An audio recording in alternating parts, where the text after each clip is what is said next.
बहुत प्राचीन समय की बात है।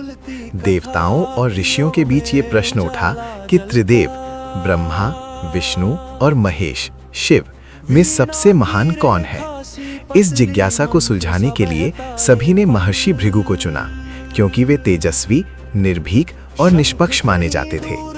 सबसे पहले भृगु ऋषि ब्रह्मा जी के लोक में पहुंचे। वहां उन्होंने जानबूझकर ब्रह्मा जी को प्रणाम नहीं किया। ब्रह्मा जी को ये अनादर बहुत बुरा लगा और वे क्रोधित हो उठे। उनका चेहरा क्रोध से लाल हो गया, लेकिन उन्होंने अपने क्रोध को नियंत्रित कर लिया, क्योंकि भृगु उनके पुत्र समान थे। भृगु ने समझ लिया कि ब्रह्मा जी में क्रोध है, भले ही उन्होंने उसे दबा लिया। इसके बाद भृगु ऋषि कैलाश पर्वत पर शिवजी के पास गए। शिवजी ने प्रेम पूर्वक भृगु को गले लगाने की कोशिश की, लेकिन भृगु ने उन्हें रोकते हुए कहा कि वे अशुद्ध हैं और उन्हें छूना नहीं चाहते। ये सुनकर शिवजी को बहुत क्रोध आया और वे भृगु को दंड देने के लिए तैयार हो गए। मां पार्वती के समझाने पर शिवजी शांत हुए। भृगु ने देखा कि शिवजी का क्रोध जल्दी प्रकट हो जाता है। अंत में भृगु ऋषि वैकुंठ पहुंचे, जहां भगवान विष्णु शेषनाग पर विश्राम कर रहे थे।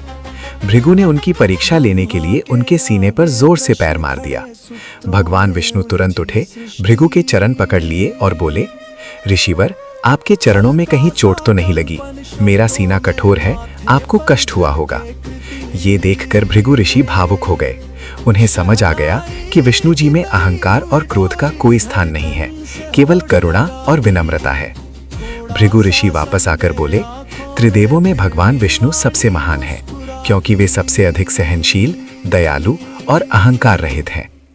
इस प्रकार भृगु ऋषि की परीक्षा से ये सिद्ध हुआ कि सच्ची महानता शक्ति में नहीं, बल्कि विनम्रता और करुणा में होती है।